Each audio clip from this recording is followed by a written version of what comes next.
Hello, my name's Gemma Whiterick and I'm going to talk to you about nutrition and the human digestive system. So what is a balanced diet? There are 5 food groups. So the first food group is group 1, which is meat, fish and alternatives which are rich in protein. We have group 2, which is bread, cereals, potatoes like pasta, which are rich in carbohydrates. We have group 3, which is fruit and vegetables, which is recommended 5 a day. We have group 4, which is dairy and alternatives, which are rich in calcium like milk, butter. Group 5 is oils and spreads, so like your cooking oils, your margarine. It's recommended to have small portions, little and often, of cakes and crisps. Try to limit the intake, and it's recommended for women to have 2,000 calories a day, and for men it's 2,500 calories a day, with at least 6 to 8 glasses of water, which is the recommended daily amount. So why water? So it helps to keep you hydrated. It transports all the nutrients around the body, and when you do exercise, it helps to replace the water loss through sweating, and it's recommended to at least have pure water rather than just tea, coffee and sugar-free juices. So nutrients, what do they do? So nutrients help to regulate the body, such as vitamins, water, protein, fish and meat, help to repair the tissues in the body. They provide energy from food we've eaten, such as carbohydrates, fats, bread, pasta, potatoes, which the enzymes will help to break down the food in the mouth into more digestible and easy to swallow pieces. The digestive system breaks down all the micronutrients to provide the energy which we need, so we can function for doing exercise, and utilises these for the metabolic process and to survive and grow, such as being able to pump the blood around the body and oxygen.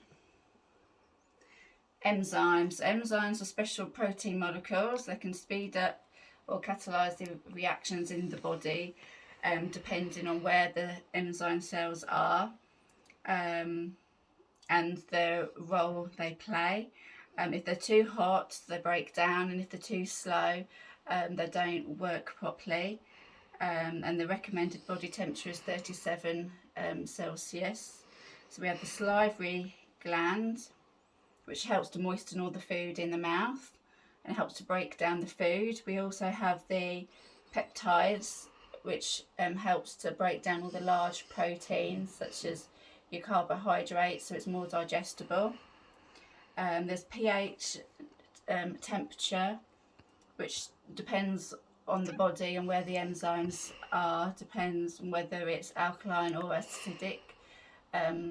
Alkaline is neutral is 7, and this helps to regulate the body, which has hydrochloric acid in, which is an acidic environment, which is called juices, which help to protect the stomach wall and stops it being digestive. So the mouth help, and the teeth break down, which is known as mechanical digestive system, which helps to break down all the food by chewing and swallowing in your mouth to make the pieces smaller. So then enzymes help to moisten the mouth to make it more easier to swallow. The gastric lip side breaks down all the fats, and the peptides break down all the protein, like lentils, egg, meat. And the saliva breaks down in the mouth and pushes it to the back of your throat and down through the digestive tract, by the muscles contracting, and the movement of the food is broken down into smaller components.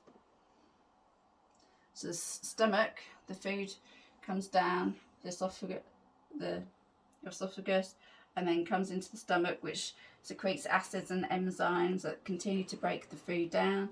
It leaves the stomach in a paste or consistency and moves into the small intestine, which then continues to release more enzymes to continue to breaking down the food by using the bile in the pancreas, released by the pancreas and the bile from the liver.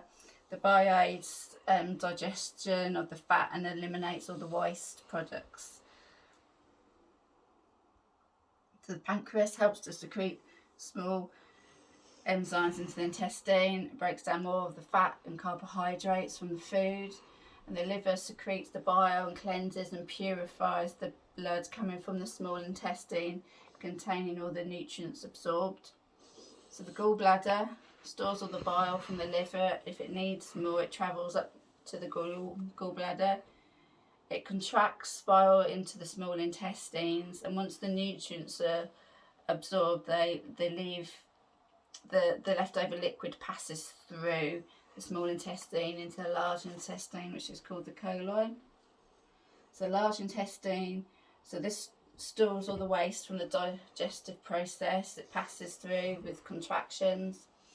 So stools are first in the liquid form, and then once the water is being removed from the stools move into more of a solid feces, and then the stools are stored until it's ready to process of elimination. So the rectum holds the stools from the colon until you're ready for elimination to happen, and then the anus stops the stools from coming out until ready. So the pelvic floor muscles and the two sphincters help to detect when the stools are present, and there's an angle between the rectum and the anus which stops the stools from coming out until you're ready for elimination to happen. If you have any further questions, please let me know.